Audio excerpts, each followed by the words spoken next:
साथियों, अगर आप भी सीटेट के एग्ज़ाम देने जा रहे हैं या एग्ज़ाम देने वाले हैं तो सीटेट के पूरे सिलेबस को जानना आपके लिए बहुत ज़रूरी हो जाते हैं और इनके एग्ज़ाम पैटर्न को, क्योंकि अगर आपको इनका पूरा सिलेबस ही नहीं पता होगा, इनका एग्ज़ाम का क्या पैटर्न है वो ही नहीं पता होगा, तो आप जो है वो सीटेट के परीक्षा में बेहतर अंक नहीं कर पाइएगा, यहाँ तक कि आप क्वालिफाई भी नहीं हो पाएंगे। और हम इस प्रकार का वीडियो आप लोगों को लेकर आ रहे हैं सीटेट के रिगार्डिंग। अगर आप सीटेट की पूरी जानकारी जानना चाह रहे हैं तो प्लेलिस्ट बना दिए हैं, जाकर देख लीजिए। उसमें हम आपको सीटेट क्या है पूरी जानकारी बताए हैं, सीटेट के बारे में बहुत सारी जानकारी, और इसमें हम आपको सीटेट का सिलेबस और एग्ज़ाम पैटर्न आपको बताने जा रहे हैं। सीटेट के लिए और भी कई सारे वीडियो आएंगे, ठीक है। आपको और भी बहुत सारी अध्ययन की सामग्री आपको इसी यूट्यूब चैनल पर देखने को मिलेंगे। हमारी टेलीग्राम से जुड़ जाइएगा, लिंक डिस्क्रिप्शन में दिए हैं, जहां पर आपको पीडीएफ, स्टडी मटेरियल सारा कुछ देखने को मिलेंगे साथियों, ठीक है ना। तो चलिए जानते हैं कि आखिर सीटेट का पूरी सिलेबस और एग्ज़ाम का पैटर्न क्या है साथियों। पेपर 1 और पेपर 2 दोनों को हम देखने जा रहे हैं इस वीडियो में, ठीक है। तो देखिए, सीटेट 2026 में दे रहे हैं, 27 में दे रहे हैं, 28 में दे रहे हैं, लेकिन हम 26 इसलिए लिखे हैं जिससे आप लोगों को लगे कि हाँ नया है, ठीक है ना। क्योंकि बहुत सारे बच्चों को ये लगता है कि पुराना है तो क्या, तो इसलिए नया है, तो सिलेबस और एग्ज़ाम पैटर्न को हम देखेंगे, ठीक ना। चलिए जानते हैं। सबसे पहले ये जान लीजिए कि परीक्षा का पैटर्न जो है वो एक नज़र में हम जानेंगे इस वीडियो के अंदर।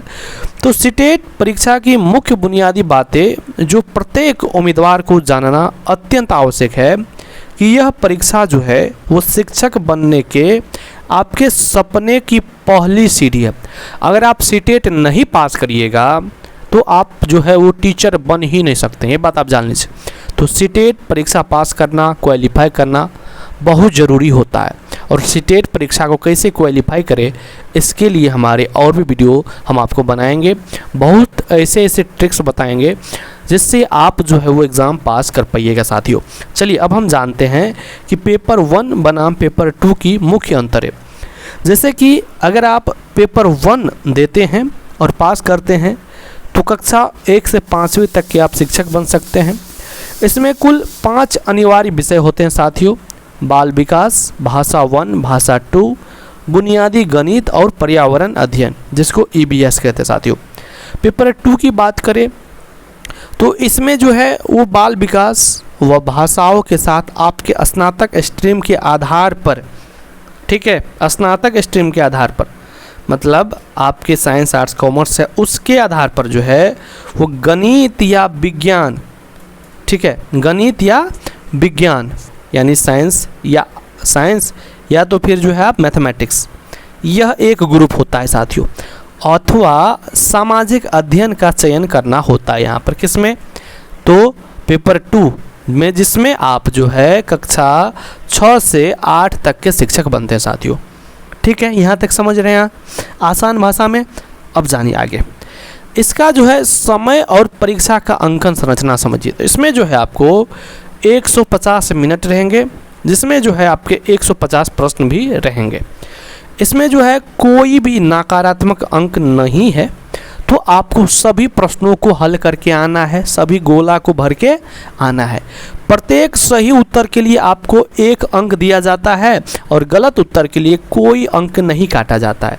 तो इसलिए परीक्षा में सभी 150 प्रश्नों को हल करना अत्यंत लाभदायक आपके लिए होंगे साथियों। अब हम बात कर लेते हैं कि परीक्षा की 3 मुख्य विशेषताएं। पहला कि यह परीक्षा जो है वो ऑफलाइन OMR मोड में होगा। यह परीक्षा पूर्णतः पेन और पेपर मोड पर आधारित होगा, ठीक ना। दूसरा कि सटीक समय प्रबंधन, यानी प्रत्येक प्रश्न को हल करने के लिए औसतन आपको 1 मिनट मिलता है, तो आपको जल्दी में ही आपको टाइम मैनेजमेंट बहुत ज़रूरी हो जाते हैं।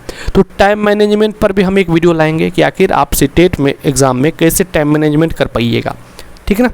घबराना नहीं है, एक पॉइंट्स पर वीडियो आएगा। आपके जितने सारे डाउट्स हो रहे हैं साथियों, उन सभी डाउट्स पर वीडियो आएंगे। तो इसलिए इस चैनल पर नए हैं तो ज़रूर सब्सक्राइब कर लिए। हम आपके लिए बहुत सारी वीडियो लेकर आएंगे, कक्षाएं भी। जो चीज़ आपको समझ में नहीं आ रहा है आप निश्चित रूप से कमेंट्स में पूछिए। वीडियो पसंद आए तो लाइक करिए, कैसा लगा है वीडियो ये सब बताया कीजिएगा। अगला समझिए कि द्विभाषी प्रश्न पत्र, यानी इसमें हिंदी और अंग्रेजी दोनों भाषाओं में रहेंगे प्रश्न, यानी कि मुख्य प्रश्न हिंदी और अंग्रेजी दोनों भाषाओं में प्रिंटेड होते हैं साथियों। ठीक है, आगे जानिए कि पेपर 1 के जो है वो पाठ्यक्रम एवं अंकन विभाजन, जैसे कि कुल अंक की बात करें तो 150 प्रश्न रहेंगे। इसमें जानिए CDP यानी कि बाल विकास, तो इससे जो है 30 अंक रहेंगे जो कि 20% होता है। भाषा वंश से जो है वो 30 रहेंगे, मतलब यहाँ पर भी 20% प्रश्न इससे रहेंगे। भाषा 2 से 30 यानी कि यहाँ पर भी 20% रहते हैं। गणित से 30 अंक और पर्यावरण अध्ययन से 30 अंक, यानी टोटल से 20 करके आप देखिएगा। तो इस प्रकार से आपका 30 60 30 90 30 120 और 30 हो जाते हैं 150, यानी कि 150 प्रश्न जो है आपके एग्जाम में रहते हैं। किसमें? पेपर 1 में। अब हम जानेंगे पेपर 2 के बारे में। देखिए पेपर 2 के विस्तृत पाठ्यक्रम साथियों, तो यहाँ पर देखिएगा तो कक्षा 6 से 8 के लिए विषय विशिष्टता ही आपकी सफलता की मुख्य चाबी है। तो आइए इसके अंक भार और महत्वपूर्ण विषयों को जो है वो समझते हैं साथियों। देखिए यहाँ पर कि अगर आप पेपर 2 के विषयों का अंक भार देखिएगा कि किस विषय से कितने, तो बाल विकास यानी CDP से जो है वो 30 अंक आते हैं जो कि 20%, और आपके भाषा 1 से भी 30 अंक आएंगे, भाषा 2 से भी 30 अंक आएंगे। मतलब यहाँ से देखिएगा तो 20% 20 मतलब कि 30 60 और 90 प्रश्न आपके यहाँ से आ जाएंगे। इसके बाद मुख्य विषय, जैसे कि अगर आप जो हैं वो मैथ साइंस से रहेंगे या SST से रहेंगे तो आपको यहाँ पर 60 अंक यानी कि 40% आपके अपने विषय से ही रहेंगे साथियों। समझ रहे हैं बातों को? ये होता है यहाँ पर आपको चेंजेज, जो कि उसमें अलग थे यहाँ पर अलग है साथियों।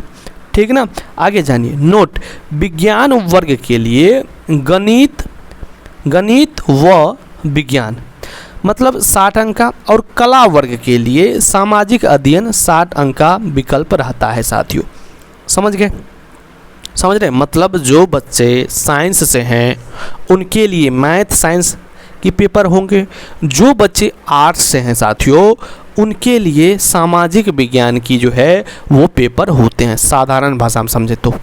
ठीक है, अगर आपने ग्रेजुएशन में क्या किए थे, साइंस लिए, तो यहाँ पर मैथ साइंस का पेपर दीजिएगा। समझ रहे? अगर आप आर्ट्स लिए थे तो यहाँ पर SST का पेपर दीजिएगा। समझ रहे बातों को? चलिए आगे जानिए। मतलब आप इधर मैथ साइंस का टीचर बनिएगा, इधर SST का टीचर बनिएगा, ये होता है इसमें साथियों।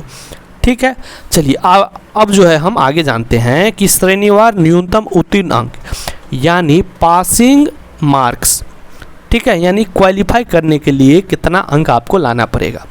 तो अगर आप सामान्य वर्ग यानी जनरल कैटेगरी से हैं तो 60% अंक मतलब कि 90 अंक जो है आपको लाना पड़ेगा। अगर आप जो है OBC SC ST PWD हैं तो 55% अंक यानी कि 82 अंक आवश्यकता है। अगर इससे कम होगा तो आप फेल कर जाइएगा, मतलब कि क्वालिफाई नहीं कर पाइएगा।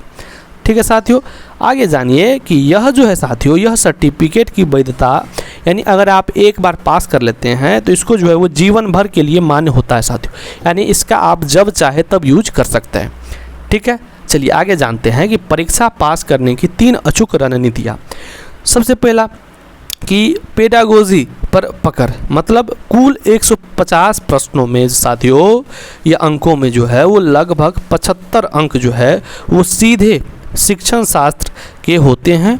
इसे मजबूत करें साथियों। NCERT का अध्ययन यानी कक्षा 1 से 8वीं तक की NCERT पुस्तकों को कंसेप्ट को अच्छे से समझे और उसको बढ़िया से पढ़ना है साथियों, तो ही आपका रिजल्ट होगा। क्योंकि NCERT बेस्ड क्वेश्चन काफ़ी पूछे जा रहे हैं, तो आपको NCERT पढ़ेंगे तब आप जब BPSC TRE में भी बैठेंगे तो बेहतर अंक आप कर पाइएगा। इसके बाद PYQ का अभ्यास, मतलब प्रीवियस ईयर क्वेश्चन को जो है वो कम से कम पिछले 5 से 10 वर्षों के हल प्रश्नों पत्रों का जो है वो अभ्यास करें, टाइम मैनेजमेंट करें। यानी आप देखिएगा कि जो प्रश्न हो चुके जैसे कि PYQ किसी साल का आप ले लीजिए, उसको आप बनाइए और उतना ही समय में, ठीक ना, तब आपका जो है वो टाइम मैनेजमेंट सही होगा। आप बेहतर कर पाइएगा। साथियों आगे जानिए कि एक बेहतरीन शिक्षक जो है वो केवल पढ़ाता नहीं है, वो भविष्य का निर्माण करता है। तो आपकी आज की कड़ी मेहनत ही कल के स्वर्णिम भारत की आधारशिला बनेगी। उठे, संघर्ष करें और विजयी बने साथियों। तो साथियों इस वीडियो के अंदर हमने आपको सीटेट के बारे में पूरी जानकारी बता दिए हैं, सीटेट के बारे में कि आखिर सीटेट क्या है, साथ में सीटेट की जो है वो पूरे सिलेबस एग्ज़ाम पैटर्न को बताए हैं और टिप्स भी बताए हैं कि आप कैसे पास कर पाइएगा। आपके मन में फिर भी किसी भी तरह का डाउट्स है तो आप जो है वो कमेंट्स के माध्यम से हमसे पूछ सकते हैं, हम आपको रिप्लाई भी देंगे। और आप किस प्रकार की वीडियो चाहते हैं, किस टॉपिक पर वीडियो चाहते हैं, ज़रूर कमेंट्स करें। धन्यवाद साथियों।